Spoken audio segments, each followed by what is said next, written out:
Fox News chief congressional correspondent. The application process for skilled worker visas starts today. This is the existing program, and American companies are expected to fill every available slot by this Friday. A total of 65,000 H-1B visas go to foreigners with at least a bachelor's degree. Another 20,000 visas go to foreign nationals with advanced degrees from American universities. The last time businesses reached the limit within a week was back in 2008. With more than 20 million Americans now out of work or having given up looking for work altogether, the question of foreign workers displacing American workers is likely to be reignited. Joining us tonight, Katie Pavlich. She's news editor at townhall.com. Katie, good to have you with us. And Stephen Hayes, senior writer for the Weekly Standard, both Fox News contributors. Thank you both for being here. And Katie, let me begin with you. We heard Mario Diaz-Balart say that the president seems to be trying to kill comprehensive immigration reform by demanding acceleration in the process, and suddenly talking with Univision, saying he wants a pathway to citizenship irrespective of border security. Your reaction?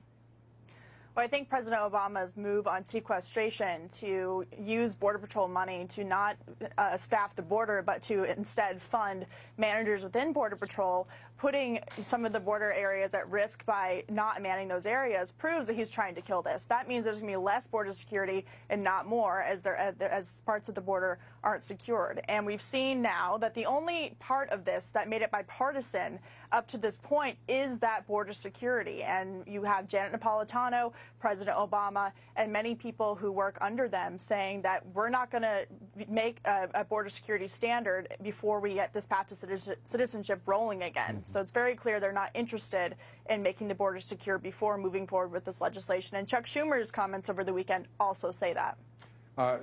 Schumer talking as if the deal were done, Steve. And as Katie suggests, this business of suddenly pushing back against the idea there's a definition for border security. Yeah. The Department of Homeland Security, Janet Napolitano, have been charged with defining precisely that for the past more now than 2 years. What's going on?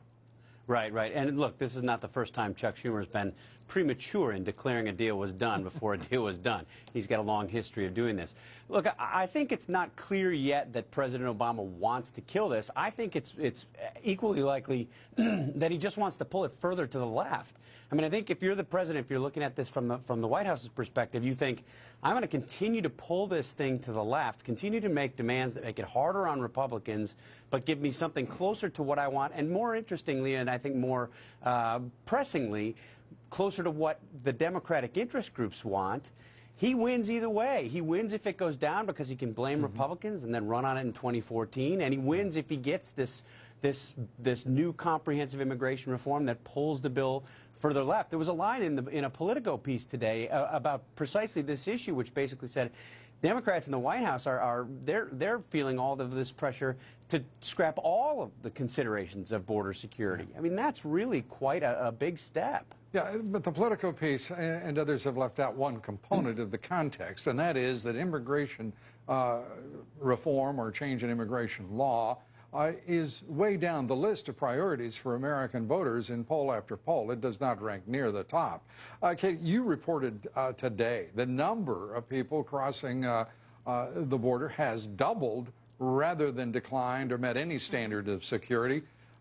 Is this happening across the border in your best judgment? It is. I've had multiple Border Patrol agents contact me from Arizona to Texas saying that they've seen a doubling, even tripling of illegal foot traffic coming across the border, with illegal immigrants asking where they can go for amnesty, knowing that the border isn't secure. And you have the administration talking out of both sides of their mouth. You have Janet Napolitano for years now saying the border is more secure than ever, but you talk to the people on the ground and doing the hard work, and they're saying, no, no, no. As soon as this talk about amnesty and a deal started, we've seen this traffic double. And it's not just with the Border Patrol, it's with the Pinal County Sheriff's Department as well. So it's a local and state issue as well as a federal issue. And these aren't guys who are coming across with their 10-gallon bottle of water. You look at the photos we have at townhall.com, and you see them they're holding AK-47 style weapons, and they're using this as a way to get into the country. And as to the issue of workers coming across the border, guest worker programs, the announcement that the AFL-CIO, Steve, and the U.S. Chamber of Commerce had reached agreement on the terms of a guest worker program, the so-called W visas, was hailed as progress and an advancement. Did I miss something? When did the AFL-CIO and the U.S. Chamber of Commerce become ex officio agencies of the federal government? Well, one could be very cynical and argue quite a long time ago, but I won't. I won't. Look, you know, this is part of the problem with this whole discussion. I think it's one of the reasons that Senator Rubio came out so quickly and said, look, all of this needs to slow down. We need additional transparency. He pointed out the Gang of Eight represents 7 different states. You've got 92 senators who haven't really had much of a voice on this, who will insist on a voice.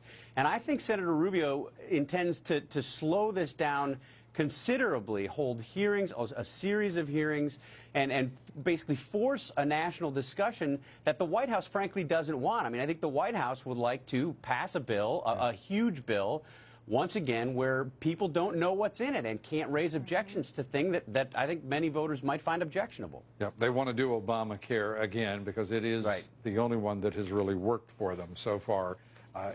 And now we're finding out it's not working for many other people. Stephen Hayes, thank you very much. Katie Pavlich, thank you very much. We appreciate you both being here. Thanks, Lou.